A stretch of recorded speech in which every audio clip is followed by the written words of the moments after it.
எத்தனை சீட்டு ஜெயிப்பாங்கன்னு கேட்டீங்க. இன்னைக்கு தினமலர்ல ஒரு செய்தி வந்திருக்கு. மத்திய உளவுத்துறை எடுத்த சர்வேல டிஎம்கே 90, டிவிகே 70, அதிமுக 35, என்டிகே 1. எங்க அண்ணன் ஜெயிச்சிட்டாரு 1. இழுபறி 38 நிக்குதான். அதுலயும் தாவேகா தான் முன்னிலை. ஓகே. இந்த மத்திய உளவுத்துறையோட அலுவலகம் எங்கே இருக்குது தெரியுமா? எங்க சார்? மவுண்ட் ரோட்டில் விகடன் ஆஃபீஸ் இருக்குது. உங்களுக்கு தெரியும்ல, நீங்கள் தான் வேலை பார்த்துருக்கீங்க. விகடனுக்கு நேர் எதிர்க்க ஒரு பெட்ரோல் பங்க் இருக்கும். பெட்ரோல் பங்க் தான் உளவு. No man, wait.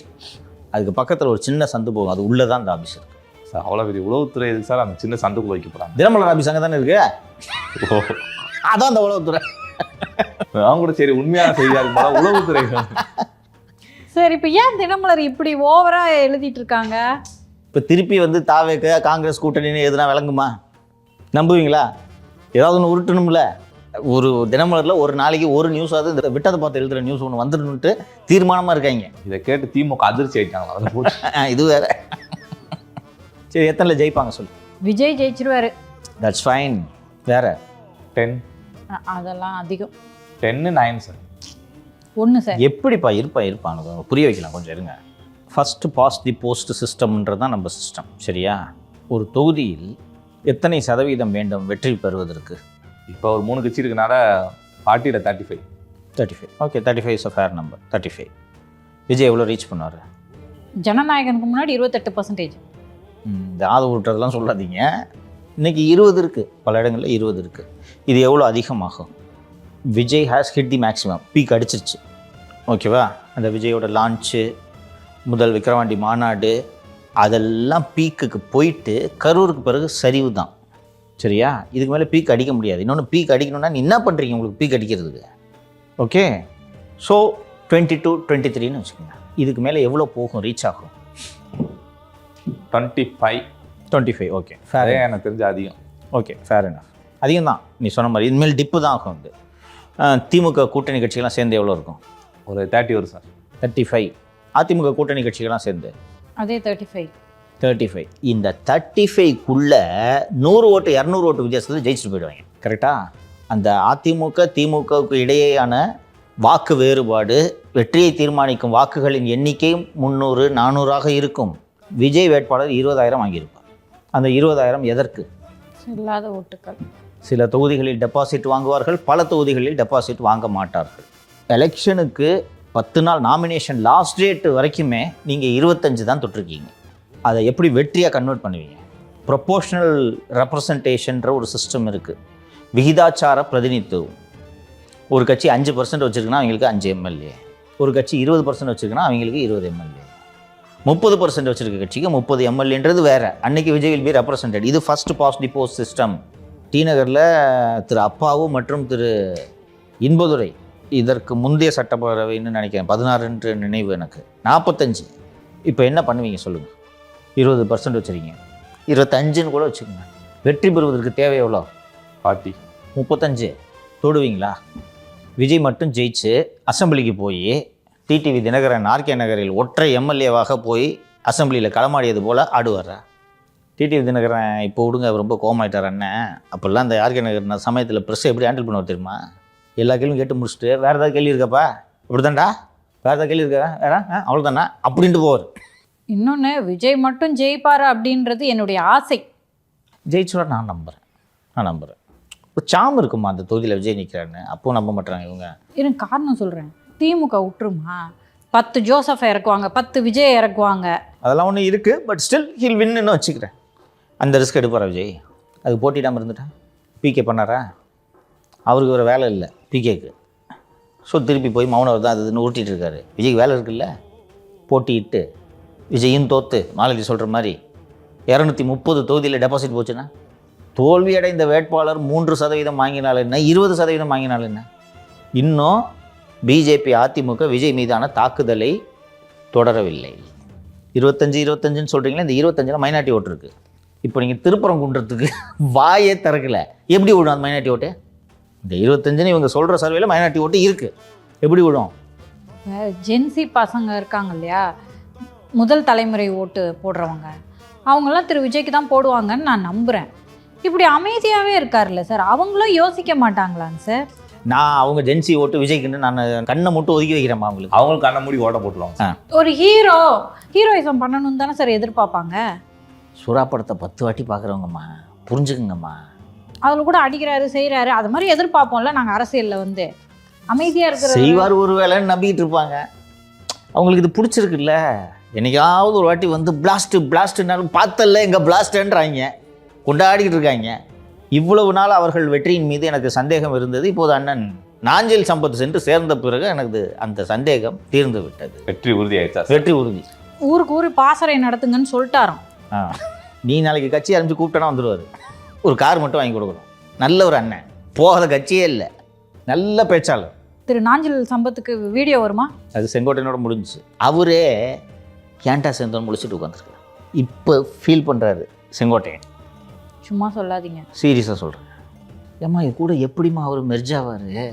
அவர் ட்விட்டர் டெலீட் பண்ணதை திரும்ப போஸ்ட் பண்ணிட்டார். திரும்ப போஸ்ட் பண்ணிட்டாருமா. சரிம்மா, நீங்கள் ஒரு கட்சியில் சேர்ந்துட்டீங்க. இப்போது செங்கோட்டையனுக்கு கொள்கை தலைவர்கள் யார்?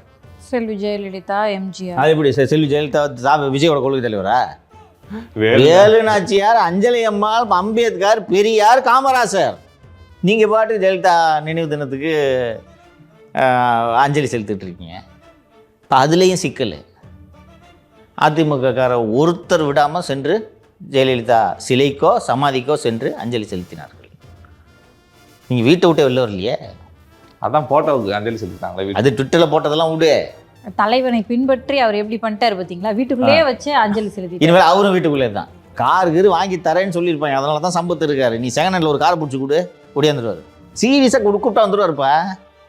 அதை யோசிக்கவே மாட்டார். திமுக அப்படி காசு கொள்ளையடிக்கிறாங்க. ஒரு கார் நான் சொல்லுவேன், இந்த பாருங்க எங்கிட்ட ஒன்றும் பேராது, பேசாமல் லஜ கட்சிக்கு போங்கன்னு நான் சொல்லுவேன். போயிடுவார். போய் அவர் பாட்டு பாண்டிச்சேரியில் பிரச்சாரம் பண்ண ஆரம்பிச்சிருவாரு. என்ன தவறு? நல்ல ஆப்ஷன் சார். நல்ல ஊர், எந்த பக்கம் சுற்றினாலும் பீச்சு, கடற்கரையில் அமர்ந்து கவிபாட வசதியாக இருக்கும். நல்லா பேசுவார். So Vijay May choose not to contest.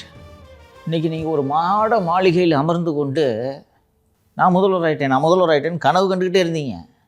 நெருக்கத்தில் தெரிஞ்சிடும். இப்போவே தெரிஞ்சிருக்கும். ஆட்சியில் பங்கு, அதிகாரத்தில் பங்கு நீங்கள் சொல்லி 2 வருஷம் ஆகுது. ஒருத்தர் சீனாங்களா உங்களை? ரிஜெக்டட் பிசியாக தூக்கி போட்டுட்ருக்கீங்க நீங்கள். அப்போது நெருங்க நான் கரூருக்கு பிறகே டிப்புன்னு சொன்னேன். அரசியல் செயல்படாத தன்மையின் காரணமாக இன்னும் டிப்பாகும். அது இங்கே பேச தானேப்பா வரும். டிடிவி தினகர் என்றவர் 0ப்பா. ஜெயலலிதா உயிரோடு இருந்த வரையில் யாருன்னு தெரியாது. ஏதோ தினகரன் ஒருத்தர் இருக்கார், பெரிய குளத்தில் எம்பியாக இருந்தார், இவ்வளோதான் தெரியும்.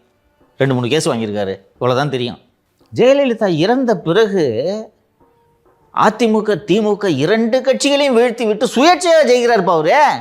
வெறும் பேச்சு. நான் கேட்டேன் ஒரு ஏடிஎம்கே லீடர்கிட்ட, சார் ஒரு ஓட்டுக்கு 6500 கொடுத்தீங்களா இல்லையா? நீங்கள் ஆமாம் சார் கொடுத்தோம் அப்படின்னாரு.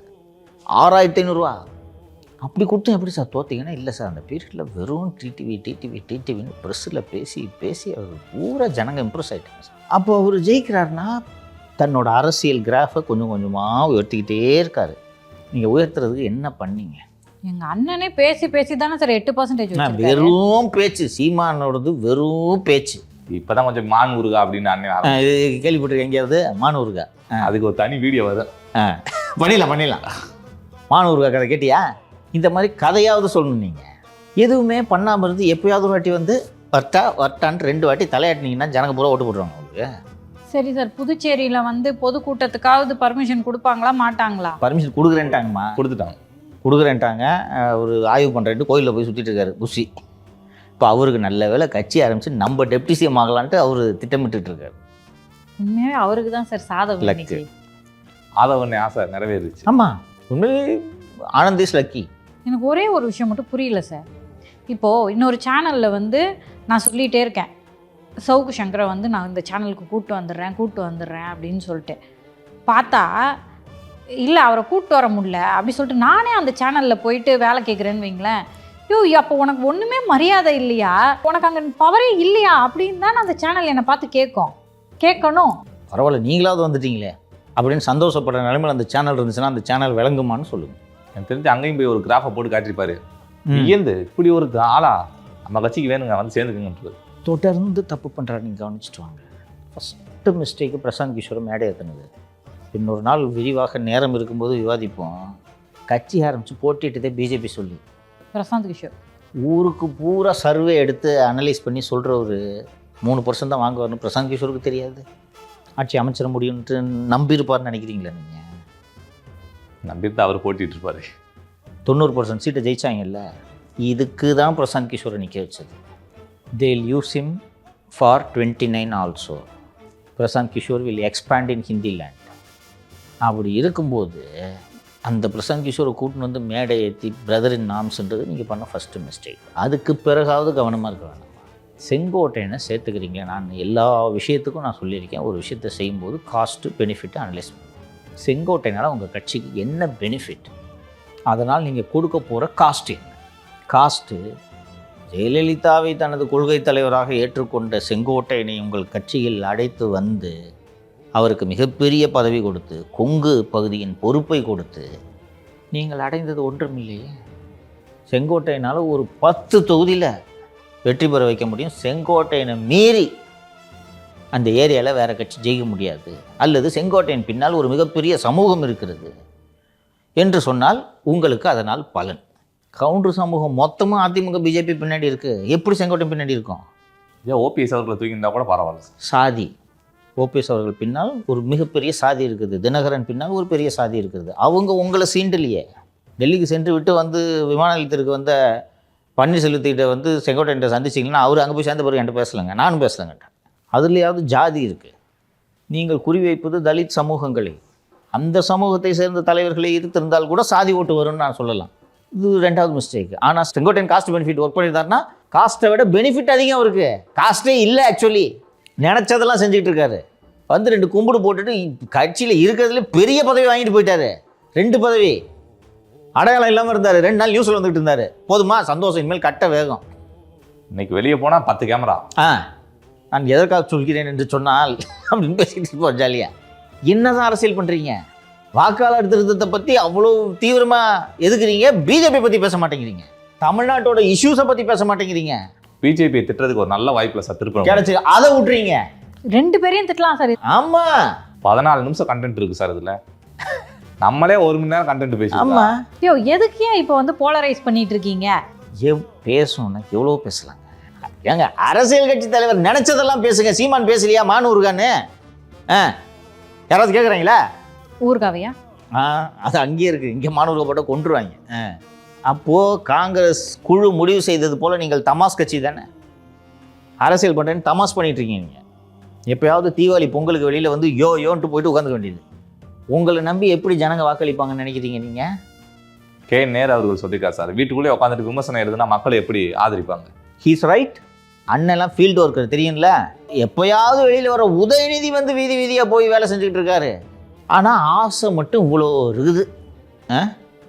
32 வருஷம் தமிழ்நாட்டை ஆண்ட ஒரு கட்சிக்கிட்ட போயிட்டு 2.5 வருஷம் சிஎம் கொடுன்னு கேட்க தெரியுது உங்களுக்கு. அப்போ நீங்கள் எதை நோக்கி போகிறீங்க, எங்கே போக போகிறீங்கிறத புரிஞ்சுக்கங்க.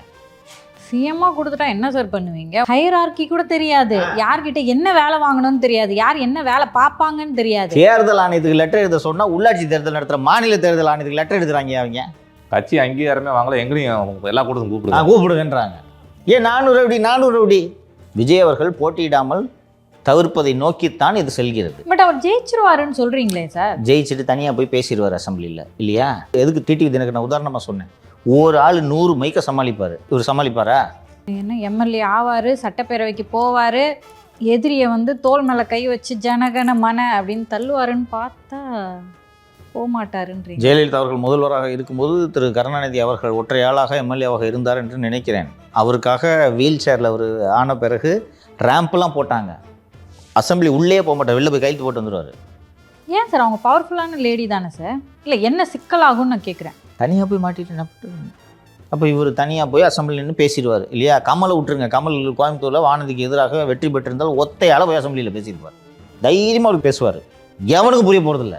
என்ன பிரச்சனை? எது வேணாலும் பேசலாம். அப்போ எப்படி போட்டி போடுவார்? இவர் தான் ஜெயிப்பார், தெரிஞ்சிடும். இந்த 26, 28ன்றது எலெக்ஷன் நெருக்கத்தில் இப்படி இருக்காது. அலைன்ஸ்லாம் ஷேப் ஆகிடும். இன்றைக்கி தானே ஏடிஎம்கே பிறந்துட்டு கிடக்கு, ஷேப் ஆகிடும் அலைன்ஸு. இன்னைக்கு கிராஃப் கம்மியாக இருக்குது சார். ஜனநாயகம் படம் வார்த்தோம், அப்புறம் பாருங்கள். சரி தெரியும். அது இன்னொன்று தக் லைஃபாக இருந்தால் சொல்ல முடியாதுல்ல. இருக்க 25, 20க்கு போயிருந்தேன். 2க்கு போனாலும் போய்டும். தக் லைஃப் மாதிரிலாம் இருந்துச்சுன்னா ஸோ காங்கிரஸ் டீமு சரியாக கணிச்சிருக்குன்னு நினைக்கிறேன். 2 hours என்னமோ டிஸ்கஷனு பேசிட்டு இவங்க தமாஸ் கட்சின்னு முடிவு பண்ணிட்டாங்க.